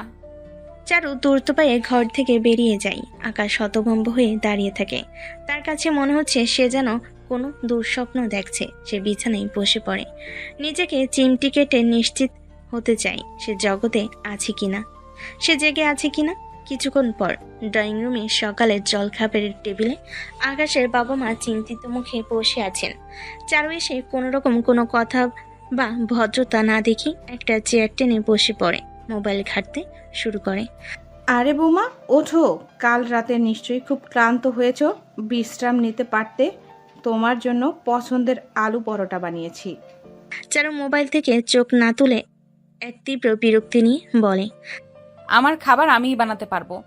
আরে না, তুমি নতুন, সবে এসেছো, বিশ্রাম করো, আমি তো আসি। বিশ্রাম নেওয়ার জন্য আমি আসিনি, আমি এখানে কাজ করতে এসেছি। আর এসব তেল মারা কথা আমাকে বলবেন না। আমি নিজের খাবার নিজেই নিতে পারি। আর পরোটা নয়, আমার স্যান্ডউইচ চাই। আকাশের বাবা মা দুজনেই চমকে ওঠেন। আকাশের মায়ের মুখ ফ্যাকাশে হয়ে যায়। আকাশ তখন ঘরে প্রবেশ করে। চারুর এমন আচরণ দেখে সে আকাশ থেকে পড়ে। বৌমা এভাবে কথা বলছো কেন? তুমি তো এমন ছিলে না। আকাশ তো বলেনি তুমি এমন মেয়ে। আমরা তো জানি তুমি। আমি কেমন ছিলাম তা দিয়ে আপনার কি? এখন আমি এমনই, আমার যা ইচ্ছে হবে তাই করব। আপনাদের ভালো না লাগলে আমাকে বাড়ির থেকে বের করে দিতে পারেন। ঘরের মধ্যে পিনপত নীরবতা। আকাশের বাবা মা বাকরুদ্ধ হয়ে যান। এমন অপমানজনক কথা তারা জীবনে শোনেনি। ঠিক তখনই পাশের ঘর থেকে একজন দূর সম্পর্কে মেহমান বেরিয়ে আসেন। আকাশের বিয়ে উপলক্ষে এসেছেন, রাতে এখানেই ছিলেন। তিনি চারুর কথা শুনে থমকে যান। কি হয়েছে? এসব কি শুনছি? কিছু না, আপনি নিশ্চয়ই ওনাদের আত্মীয়। আসুন আসুন, আপনিও নাটক দেখুন, যত সব যান এখান থেকে। আর হ্যাঁ, সকাল সকাল এত লোকজনের ভিড় আমার ভালো লাগে না, জানতো। আকাশের মাথা লজ্জায় নিচু হয়ে যায়। সে চারুর কাছে আসে, তার হাত ধরে ফিস ফিস করে বলে, চারু, এসব কি বলছো তুমি? সবার সামনে আমাকে এভাবে অপমান করছো কেন? কি হয়েছে তোমার? নতুন বউ হয়ে এমন করে কেউ? চারু আকাশের হাত ঝাটকা মেরে সরিয়ে দিয়ে কঠোর স্বরে বলে, ভালো লাগছে না তাই করছি। বেশি কথা বললে তালাক দিয়ে দেব। আর তুমি যদি ভাবো আমি তোমাকে ভালোবাসি তবে ভুল করছো। আমি তোমাকে কখনো ভালোবাসিনি। এই বিয়েটা একটা চুক্তি ছাড়া কিছু নয়। আকাশের চোখ বড় বড় হয়ে যায়। তার পায়ের তলা থেকে যেন মাটি সরে যায়। সে ভয় পায়, তার সারা শরীর কেঁপে ওঠে। সে জানে সে পারবে না চারুকে হারাতে। সে চারুকে এতটাই ভালোবাসে যে এই অপমানের পরও সে চুপ হয়ে যায়। তার মুখে কোনো কথা নেই, শুধু একরাশ হতাশার ভয়। সে বুঝতে পারে তার ভালোবাসাই এখন তার সবচেয়ে বড় দুর্বলতা। চারু বিজয়ীর মতো সবার দিকে তাকিয়ে মুচকি হাসে, আর আকাশ পাথরের মতো দাঁড়িয়ে থাকে। মেহমান দ্রুত চলে যান, আর আকাশের বাবা মা একে অপরের মুখের দিকে তাকিয়ে থাকেন যেন তাদের দুনিয়া ভেঙে পড়েছে। পরের কয়েকদিন ধরে চারুর এই আচরণ আরও খারাপ হতে থাকে। সে বাড়ির কোনো কাজ করে না, ঘরের বউ হয়েও বাইরের লোকের মতো আচরণ করে। আকাশের মা যখন রান্নাঘরে কোনো কাজ করেন, চারু সেখানে এসে ফ্রিজ খুলে ঠান্ডা জল খায় আর উচ্চস্বরে গান বাজাতে থাকে। বৌমা, সকাল সকাল গান না বাজলে হয় না, বাবার শরীরটা ভালো নেই। আমার যা ভালো লাগে তাই করব। আপনার অসুবিধা হলে কানে তুলো গুজে নিন। এই বাড়ির এখন আমিও একজন মালিক। আকাশের মা চোখের জল ফেলে চুপ করে থাকেন। আকাশ চারুকে নিয়ে বাইরে যায়। চারু শুধু নিজের পছন্দের সই দামি জিনিস কেনে, আকাশের পছন্দকে কোনো গুরুত্ব দেয় না। এমনকি আকাশ যখন তার বাবা মায়ের জন্য কিছু কিনতে চায় তখন সে খারাপ ব্যবহার করে। চারু, মা বাবার জন্য কিছু দেখবে, তারা তো তোমাকে এত ভালোবাসে। তাদের জন্য কেনাকাটার দায়িত্ব আমার নয়। আমি আমার জন্য এসেছি, আর এত ভালোবাসার অভিনয় করতে হবে না। তোমার মন চাইলে তুমি কিনো। আকাশ চুপ হয়ে যায়। একদিন আকাশের দূর সম্পর্কের কিছু আত্মীয় বাড়িতে আসে। চারু তাদের সাথে এমনভাবে কথা বলে যেন তারা বাড়ির ভিক্ষুক। এমন অপমান হয়তো তারা কোনোদিন হননি। বৌমা, কি খবর? কেমন আছো? ভালো আছি, কিন্তু আপনারা এখানে কেন? আপনাদের আসার কথা তো না এখানে। যখন তখন চলে আসলেই হয় কেবল মানুষের বাসায়। প্রাইভেসি নেই আমাদের নাকি? কি বলছো বৌমা? আমরা তো আত্মীয়, এভাবে কথা বলছো কেন? আত্মীয় মানে কি? সারাদিন বাড়িতে এসে বসে থাকা? আমার ব্যক্তিগত জীবন আছে। আমাদের বাসায় যখন তখন আসবেন বিয়ের উসিলা ধরে, এইসব চলবে না। আত্মীয়রা আর কথা বাড়ে না। চলে যাচ্ছি, আর জীবনেও আসবো না। আকাশের মা আগেই বলতে পারতো। আমরা আশাই তোমার সমস্যা হয়, এনে অপমান করলে কেন? এনে অপমান করলে কেন? আত্মীয়রা চলে যায়। এসব কি করলে বৌমা? তুমি কিন্তু বাড়াবাড়ি করছো। আমার বাড়ি এসে কেউ কখনো অপমান হয়নি, এবার কিন্তু বেশি বেশি হচ্ছে। তো কি করবেন? বের করবেন? করে দেন। আকাশের মা জানেন তিনি এমন কিছু করতে পারবেন না, কারণ আকাশ হতেই দেবে না। কিন্তু চারুর এসব অভদ্রতামি তিনি যেন আর মানতে পারছেন না। চুপচাপ রুম থেকে চলে যান। এক রাতে আকাশ ঘুমাচ্ছিল। চারু উঠে বেলকুনিতে যায় এবং ফোনে ফিসফিস করে কথা বলতে শুরু করে। আকাশ ঘুম ভেঙে পাশ ফিরে দেখে চারু নেই। সে উঠে বেলকুনির দিকে যায় এবং চারুর কথা শুনতে পায়। হ্যাঁ বাবা, সব ঠিকঠাক চলছে। এরা এখনো আমাকে চিনে উঠতে পারেনি। হ্যাঁ, আকাশ তো আমাকে নিয়ে পাগল। আমি যা বলি তাই শোনে। ওদের সম্পত্তি হাতিয়ে নেওয়ার জন্য এটা আমাকে করতেই হবে। শুধু কয়েকটা দিন অপেক্ষা করো, তারপর দেখবে এদের সব শেষ হয়ে যাবে। আমি ওদের সব কিছু কেড়ে নেব। আকাশের পায়ের তলা থেকে মাটি সরে যায়। তার কান গরম হয়ে ওঠে। চারুর মুখ থেকে এমন কথা শুনে সে পাথরের মতো দাঁড়িয়ে থাকে। এই সেই চারু যাকে সে নিজের জীবনের সব দিয়ে ভালোবেসেছে। তার ভালোবাসার আড়ালে লুকিয়েছিল এক গভীর ষড়যন্ত্র। তার চোখে জল চলে আসে। সে চুপ করে তার ঘরে ফিরে আসে, যেন সে কিছুই শোনেনি। কিন্তু তার মনের মধ্যে ঘূর্ণিঝড় বইতে থাকে। সে বুঝতে পারে তার ভালোবাসাটা ছিল এক ভয়ঙ্কর মিথ্যা। এই সম্পর্ক শুধু তার নয়, তার পুরো পরিবারের জন্য এক বিশাল বিপদ ডেকে আনছে। আকাশ বিছানায় এসে শুয়ে পড়ে, কিন্তু তার চোখে ঘুম নেই। চারুর প্রতিটি নিষ্ঠুর কথা, প্রতিটি অপমান, আর এখন এই ভয়ঙ্কর ষড়যন্ত্রের কথা তার কানে বাজছে। সে বুঝতে পারে চারুর এই আচরণ আসলে মেজাজ খারাপ নয়, এর পেছনে এক গভীর ষড়যন্ত্র। তার বুকটা ভেঙে যায়। চারুকে সে হারাতে পারবে না, এই ভাবনাটা এখন আর নেই। মুহূর্তেই তার সব এলোমেলো হয়ে যায়। এখন তার মনে শুধু একটাই প্রশ্ন, সে কি পারবে তার পরিবারকে এই বিপদ থেকে বাঁচাতে, নাকি সে ভালোবাসার ফাঁদে পড়ে সব হারাবে। কিন্তু পরের দিন থেকে সব জানার পরও আকাশ চারুর সাথে স্বাভাবিক চলার খুব চেষ্টা করে, চারুকে মানানোর চেষ্টা করে। চারু আগের থেকে আরও বেশি খারাপ আচরণ করে। আকাশের বাবা অসুস্থ, তিনি বিছানার শয্যাশায়ী। চারু বেশ কিছুদিন ধরে আকাশের বাবাকে নানানভাবে নিজের হাতের মুঠোয় আনার চেষ্টা করছে। একদিন চারু আকাশের বাবার কাছে আসে সম্পত্তি নিজের নামে করার জন্য, কারণ চারু জানে আকাশের বাবা এখনো তাকে বিশ্বাস করে। তিনি মনে করেন তার ছেলে খারাপ, তার বৌমা রাগ করে। বাবা, শরীর কেমন আছে? একটু বসতে পারতেন যদি। আমি কিছু কথা বলতে এসেছিলাম। হ্যাঁ মা, বলো। বাবা দেখুন, আপনার শরীরটা ভালো যাচ্ছে না, আর মাও তো এসব হিসাব নিকাশ বোঝেন না। আমি ভাবছিলাম আপনাদের সব আত্মীয়ের কাগজপত্রগুলো গুছিয়ে রাখি। ভবিষ্যতে তো আকাশের নামেই সব হবে। এখন যদি কিছু আইনগত সমস্যা থাকে তাহলে পরে ঝামেলা হবে। মানে কিসের সমস্যা? আমরা তো সব গুছিয়েই রেখেছি। আমি শুধু নিশ্চিত হতে চাইছি বাবা। ধরুন যদি ভবিষ্যতে কোনো উইল বা দানপত্র করতে হয়, সেই ক্ষেত্রে ঝামেলা এড়ানোর জন্য কাগজপত্রগুলো একজন বিশ্বস্ত লোকের হাতে থাকা ভালো। আপনার আইনজীবী আঙ্কেলের সঙ্গেও কথা বলেছি। উনি বলেছেন সব কাগজপত্র একবার নতুন করে তৈরি করা উচিত, যাতে কোনো ভুল না থাকে। আত্মীয়রাও তো ওত পেতে থাকে, সবই তো জানেন। আপনি যদি অনুমতি দেন, আমি আর আকাশ মিলে সব কাগজপত্র ব্যাংকের লকারে রাখবো। এটা নিরাপদ হবে। আকাশের বাবা চারুর কথায় আশ্বস্ত হন, কারণ তিনি মনে প্রাণে চারুকে বিশ্বাস করেন। তিনি জানেন চারু যা করবে সবার ভালোর জন্যই করবে, তার মনে কোনো সন্দেহ আসে না। চারু দ্রুত সব ব্যবস্থা করে। আইনজীবী ডেকে আনা হয়, যিনি চারুরই পরিচিত। আকাশকে দিয়ে কিছু কাগজে সই করানো হয়। চারু বোঝায় যে এটা নিরাপত্তার জন্য করা হচ্ছে। আকাশ যেন কিছু বলতে পারে না, কারণ সে চারুকে হারাতে পারবে না। কয়েকদিনের মধ্যেই কৌশলে চারু অধিকাংশ সম্পত্তি নিজের নামে করে নেয়।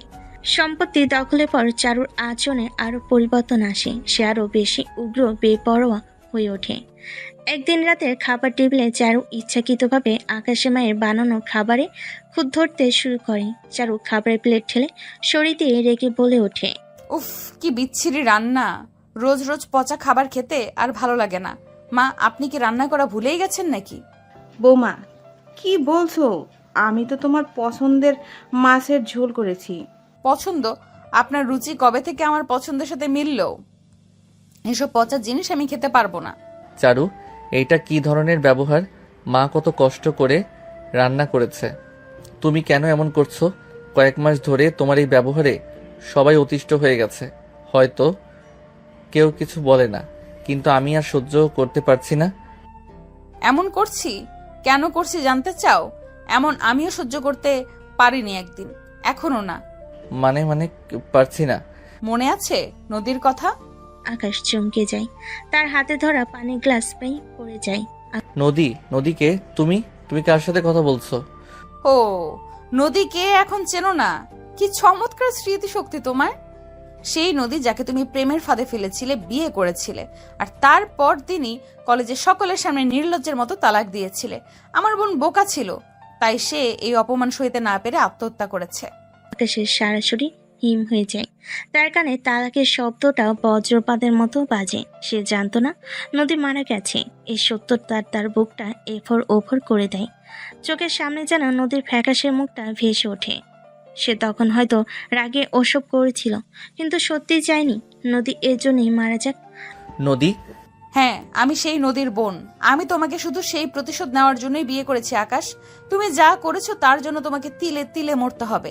আমি তোমার সবকিছু কেড়ে নেব, ঠিক যেমন তুমি আমার বোনের জীবন কেড়ে নিয়েছো। আকাশ চেয়ার থেকে প্রায় পড়ে যায়, তার মুখ ফ্যাকাশে হয়ে গেছে। সে হাঁটুকে চারুর সামনে বসে পড়ে, তার চোখ থেকে অজান্তে জল গড়িয়ে পড়ে। আকাশের বাবা মা এসব জানতেন না, তারা হাঁ হয়ে চেয়ে থাকে। চারু, আমি জানতাম না নদী মারা গেছে। আমি খুব অন্যায় করেছি। আমি তখন ভুল করেছি। আমাকে ক্ষমা করে দাও চারু, প্লিজ। আমি আর আগের মতো নেই। আমি তোমাকে সত্যি ভালোবেসেছি, তুমি বিশ্বাস করো।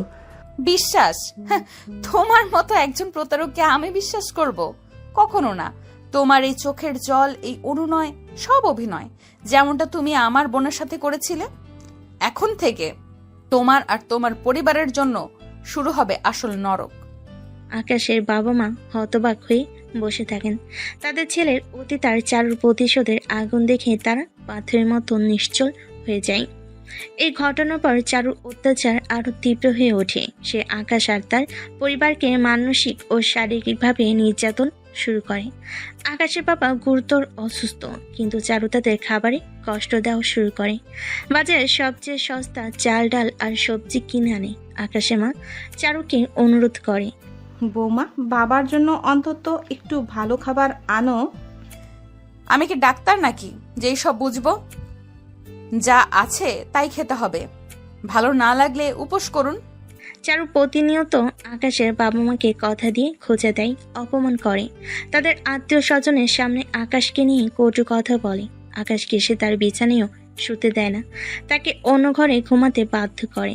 রাতে যখন আকাশ চারুর সঙ্গে কথা বলতে যায়, চারু তাকে অপমান করে তাড়িয়ে দেয়। চারু আকাশের বন্ধু এবং আত্মীয় স্বজনের সঙ্গে খারাপ ব্যবহার করে, যাতে কেউ তাদের বাড়িতে না আসে। আকাশকে সে পরিবারের সদস্যদের সঙ্গে মিশতে দেয় না। তাদের পুরনো বন্ধু বান্ধবরা আকাশদের বাড়িতে আসা বন্ধ করে দেয়। আকাশ সম্পূর্ণ ভেঙে পড়ে, তার জীবনটা নরকে পরিণত হয়। একদিকে ভালোবাসার মানুষকে হারানোর ভয়, অন্যদিকে পরিবারকে রক্ষা করার চিন্তা। সে নিঃশব্দে কাঁদে।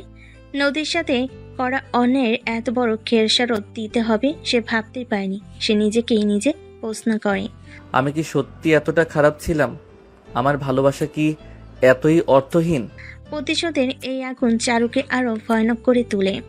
দিন দিন আর আকাশ এক জীবন্ত লাশ হয়ে এই আগুনে পড়তে থাকে।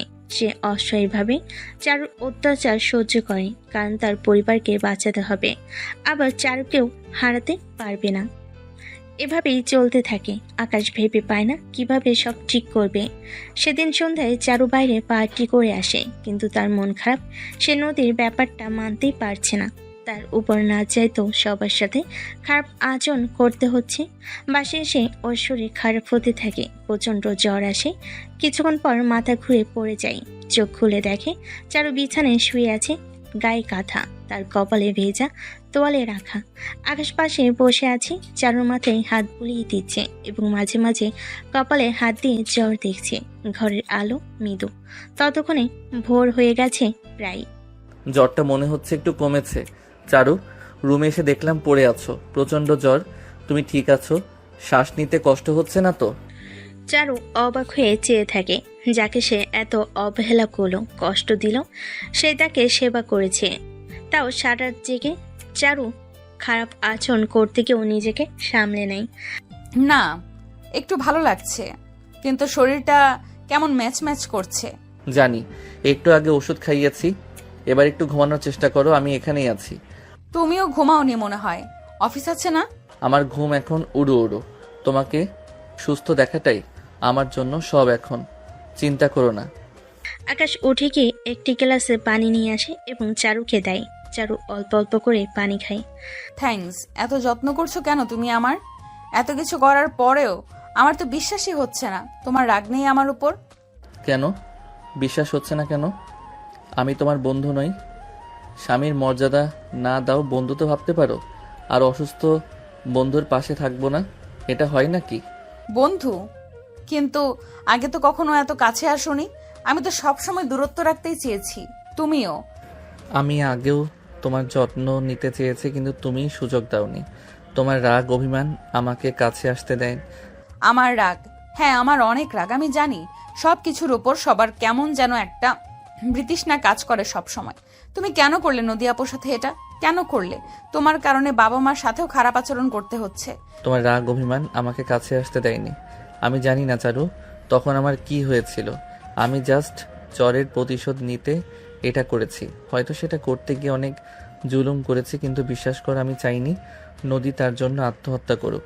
চারু প্রসঙ্গটা পাল্টে আকাশের দিকে তাকায়, তার চোখে ক্লান্তি ছাপ। তুমি সারা রাত আমার পাশে বসেছিলে, কপালে জলপট্টি দিয়েছো, ওষুধ খাইয়েছো, তার জন্য ধন্যবাদ। শুধু ধন্যবাদ? এর থেকেও বেশি কিছু পেতে পারি না? চারু চোখ ফিরিয়ে নেয়। আকাশ তার হাতটা আলতো করে ধরে রাখে। চারু কেমন যেন অনুভব করে আকাশের প্রতি টান, কিন্তু সে চায় না এসব কিছু হোক। আকাশ, তোমার এত ধৈর্য, এত ভালোবাসা, কেন করছো এসব? নাকি নদিয়াপুর মতো আমাকেও?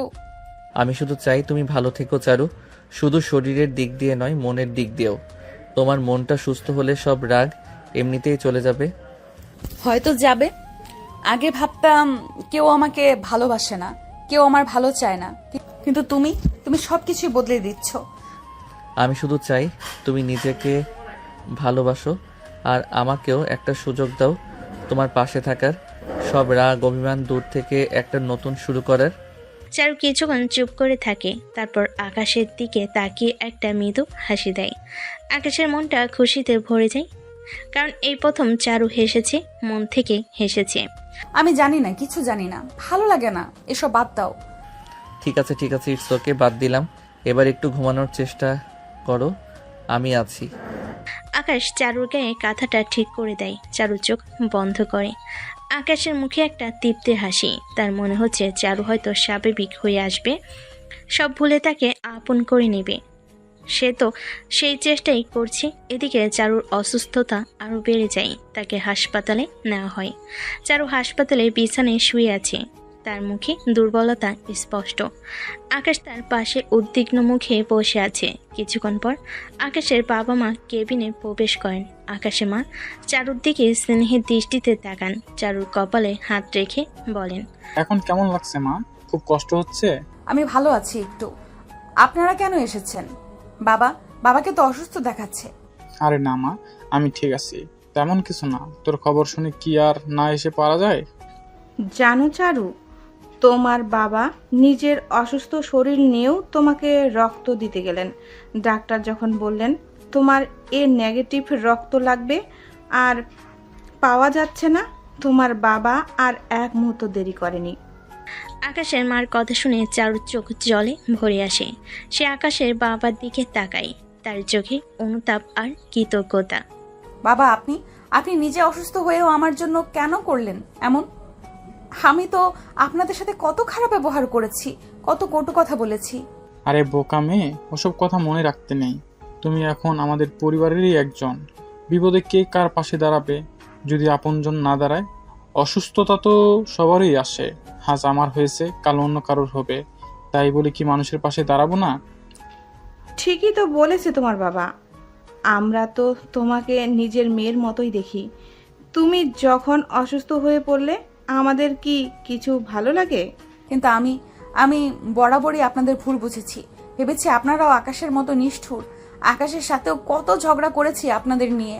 আমার রাগ, আমার অভিমান আমাকে অন্ধ করে রেখেছিল। আমি সত্যিই খুব দুঃখিত। আমাকে আপনারা ক্ষমা করে দিন। চারু, এসব কি বলছো? আমরা তো জানি তুমি আসলে কেমন।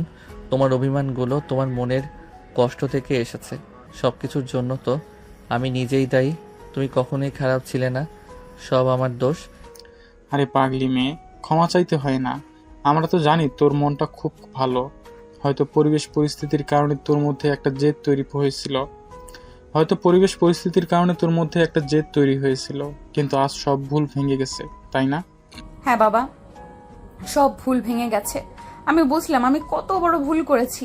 এতদিন যাদেরকে দূরের ভেবেছি তারাই আমার সব থেকে কাছের ছিল। আমার বোনের সাথে ঠিক হয়নি জানি, তবে আকাশও আগের মতো নেই। আমি আর কখনো এরকম করব না। আমি চাই আপনারা সবাই আমাকে আগের মতো ভালোবাসুন, বিশ্বাস করুন। আরে বাবা, আমরা তো তোমাকে সব সময় ভালোবাসি। তোমার ভুল তুমি বুঝতে পেরেছো, এটাই সব থেকে বড় কথা। এখন শুধু সুস্থ হওয়ার দিকে মন দাও। দেখলে, বাবা মা কখনো ভুল করে না। এখন থেকে শুধু সামনের দিকে তাকাবে, পিছনের সব ভুলে সুস্থ হয়ে ওঠো। তারপর সবাই মিলে একসঙ্গে নতুন করে শুরু করব। হ্যাঁ, আমি সুস্থ হয়ে উঠব। আপনাদের ভালোবাসায় আমি সব পারবো। ধন্যবাদ বাবা মা, আপনারা আমার চোখ খুলে দিয়েছেন। আকাশের বাবা মা চারুর পাশে কিছুক্ষণ বসেন, গল্প করেন। পরের দিন চারুকে বাসায় আনা হয়। আকাশ আর তার পরিবার যত্নে চারু এখন অনেকটা সুস্থ। আকাশ আর চারু সোফায় মুখোমুখি বসে আছে। তাদের হাতে কফির মগ, ঘর জুড়ে হালকা সুরে গান বাজছে, কিন্তু দুজনেই নীরব। চারু মাঝে মধ্যে আকাশের দিকে তাকাচ্ছে, আবার চোখ ফিরিয়ে নিচ্ছে। কি ভাবছো? কি ভাবছি সেটাই তো বুঝতে পারছি না আকাশ। সব কেমন যেন নতুন লাগছে। নতুন? কিসের কথা বলছো? এই যে আমরা এইভাবে বসে আছি এত কাছাকাছি। আগে তো সব সময় একটা অদৃশ্য দেওয়াল ছিল আমাদের মাঝে। এখন মনে হয় সেই দেওয়ালটা নেই। হয়তো সেটাই স্বাভাবিক। দেয়াল তো সবসময় থাকে না, কিছু দেয়াল ভাঙতে হয়, কিছু দেয়াল নিজেই ভেঙে যায়। আমার কেমন যেন একটা অস্বস্তি হচ্ছে, ভালো লাগছে না, আর ভয়ও লাগছে। ভয় কিসের? আমি তো তোমার পাশেই আছি, তোমার যত্নে, তোমার সুরক্ষায়। তোমার যত্ন, তোমার ভালোবাসা আমার সব রাগ অভিমান যেন ধুয়ে মুছে দিয়েছে। এখন মনে হয় তুমি ছাড়া আমার কেউ নেই। আমারও তো তাই মনে হয় চারু। তুমি যখন অসুস্থ ছিলে আমার যেন বুক ফেটে যাচ্ছিল। মনে হচ্ছিল আমি যেন তোমাকে হারাতে বসেছি। আকাশ আলতো করে চারুর হাত টেনে নিজের কাছে নেয় এবং হাতের তালুতে চুমু খায়। চারু একটু কেঁপে ওঠে, কিন্তু হাত সরিয়ে নেয় না। হ্যাঁ চারু, বলো। আমি আসলে ঠিক বুঝতে পারছি না আমাদের সম্পর্কটা কোন দিকে যাচ্ছে। কোন দিকে যাচ্ছে সেটা দিয়ে কি হবে? এটা কি কোনো পরীক্ষার খাতা যে নির্দিষ্ট দিকে যেতে হবে? সম্পর্ক তো নদীর মতো, সে তার নিজের পথ খুঁজে নেয়। কিন্তু এই যে তুমি আমার হাত ধরেছো, আমার কাছে আসছো, আমার কেমন জানি একটা অনুভূতি হচ্ছে, খুব ভালো লাগা, কিন্তু তার সাথে একটা দ্বিধা। দ্বিধা কিসের? যদি তোমার মনে হয় যে আমি বেশি এগিয়ে যাচ্ছি তাহলে বলো, আমি থেমে যাব। আমি শুধু তোমার চোখে ভালো লাগা দেখতে চাই, কোনো জোর বা অস্বস্তি নয়। না, জোর নয়। আসলে আমি কখনো এমন ভাবে কারোর ভালোবাসার কাছাকাছি আসিনি। আমার ভয় হয় যদি এই ভালো লাগাটা হারিয়ে যায়, যদি আমি আবার একা হয়ে যাই, তুমি আবারও আপুর মতো আমাকেও। হারানোর জন্য তো ভালোবাসার জন্ম হয় না চারু, ভালোবাসা তো পাওয়ার জন্য। আর আমি তোমাকে কথা দিলাম আমি তোমাকে হারাতে দিব না। নদীর মতো কিছু হবে না। আমি তোমার পাশেই থাকতে চাই সব সময়, তোমার রাগ, তোমার অভিমান সব কিছু নিয়ে। আকাশ ধীরে ধীরে চারুর আরো কাছে আসে। চারু চোখ বুজে নেয়। আকাশ চারুর কপালে আলতো করে চুমু খায়, তারপর তার গালে। চারু তখনও কিছুটা জড়সড়, নিজেকে সহজ করতে পারে না কিছুতেই। তার মনে হয় সে যেন নিজের মৃত বোনের বরের সাথে এসব করছে। চারু ধাক্কা দিয়ে সরিয়ে দেয়। চারু, আমাকে কি তুমি ভালোবাসো? চারু চোখ খুলে, চোখে জল। আমি জানি না, কিন্তু তোমার কাছে এলে আমার সব কষ্ট কমে যায়। তোমার স্পর্শে আমার কেমন যেন একটা শান্তি লাগে, কেমন যেন হয়ে যায়। এটাই কি ভালোবাসা? হ্যাঁ চারু, এটাই ভালোবাসা। চারু নিজের অজান্তেই আকাশের বুকে মাথা রাখে। কিছুক্ষণ পর সে একটু নড়ে চড়ে বসে। আকাশ, তুমি কি কিছু বলবে? কি বলবো? আমার কেমন যেন একটা অস্থিরতা হচ্ছে। আমি আসলে ঠিক জানি না কি করব। এর আগে আমি জানি চারু, কারণ নদীর বিষয়টা ভুলতে তোমার সময় লাগবে। আমি তোমাকে কোনো জোর করব না। আমি চাই তোমার সব কিছু আমার সাথে মন থেকে হোক। যখন তুমি প্রস্তুত হবে তখন সব হবে। শুধু এটুকু জেনে রাখো, আমি তোমার জন্য অপেক্ষা করব, আর আমি তোমার সাথেই আছি সব সময়। আকাশ আলতো করে চারুর পিঠে হাত বুলিয়ে দেয়। চারু তার হাত ধরে। রাতের বেলা ঘরের সব আলো নিভে গেছে। জানালার হালকা পর্দা ভেদ করে চাঁদের এক ফালি নরম আলো এসে পড়ছে ঘরের এক কোণে। বিছানার একপাশে রাখা ছোট্ট টেবিল ল্যাম্পের মিলন আলোতে ঘরের আবছা রেখা দেখা যাচ্ছে। আকাশ আর চারু মুখোমুখি দাঁড়িয়ে আছে। চারুর চোখে এখন আর সেই পুরনো ভয় নেই, বরং গভীর ভালোবাসা দেখা যাচ্ছে। আকাশের চোখেও একই রকম গভীরতা, কোমলতা। তাদের নিঃশ্বাস একই মিশে যাচ্ছে রাতের নিস্তব্ধতায়। তবে কি সত্যি প্রস্তুত চারু? আমি চাই না এতটুকু অস্বস্তি হোক তোমার। চারু আকাশের হাতের উপর নিজের হাত রেখে তার উষ্ণতা অনুভব করে। আর কোনো অস্বস্তি নেই আকাশ। তুমি যখন আমার পাশে আছো, আমার আর কিসের ভয়? আমি প্রস্তুত তোমার জন্য, শুধু তোমার জন্য। আমি বুঝতে পারছি আমি তোমাকে ভালোবেসে ফেলেছি, আর দূরে থাকা সম্ভব না তোমার থেকে। সত্যি বলছো? সত্যি? আমার ভালোবাসা কি তুমি অনুভব করতে পারছো প্রতিটা মুহূর্তে? প্রতিটা শিরায়, প্রতিটা নিঃশ্বাসে তোমার ভালোবাসা যেন আমার অস্তিত্বে মিশে গেছে। তোমার স্পর্শে মনে হয় যেন আমি নতুন করে বাঁচতে শিখছি। আকাশ, আমি সব ভুলে যেতে চাই, সব নতুন করে তোমায় নিয়ে বাঁচতে চাই। আকাশ ধীরে ধীরে চারুর আরো কাছে আসে। তাদের শরীর একে অপরের সাথে মিশে যায়। চারু চোখ বুজে নেয়, তার বুক কাঁপছে। আকাশ তার নরম কপালে আলতো করে চুমু খায়। তারপর তার বন্ধ চোখের পাতায়, এরপর তার নাকের ডগায় চারুর শ্বাস প্রশ্বাস দ্রুত হতে থাকে। বুকের স্পন্দন যেন আরো তীব্র হয়। আকাশ তার কানের কাছে মুখ কেনে ফিস ফিস করে, আমি শুধু তোমারই হতে চাই চারু, জীবনের শেষ দিন পর্যন্ত। চারু আকাশকে আরো নিবিড়ভাবে ধরে। আমারও তাই। আমি শুধু তোমারই হতে চাই আকাশ, তুমি আমার সব। আকাশের ঠোঁট ধীরে ধীরে চারু ঠোঁট ছুঁয়ে যায়। চারু কাছে এটাই প্রথম কোনো ছেলের স্পর্শ ছিল।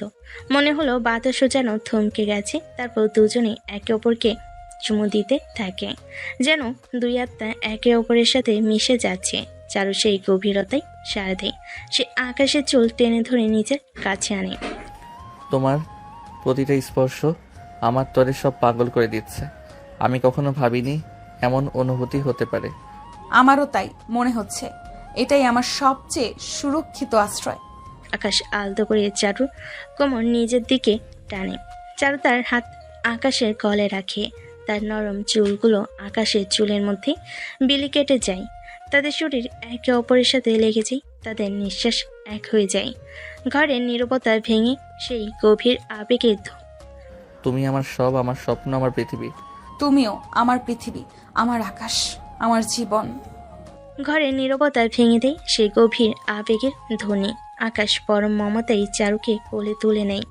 চারু তার হাত দিয়ে আকাশের গলা শক্ত করে জড়িয়ে ধরে, যেন কোনোদিন আর ছেড়ে যেতে চায় না। আকাশ ধীরে ধীরে চারুকে বিছানার দিকে নিয়ে যায়। জানালার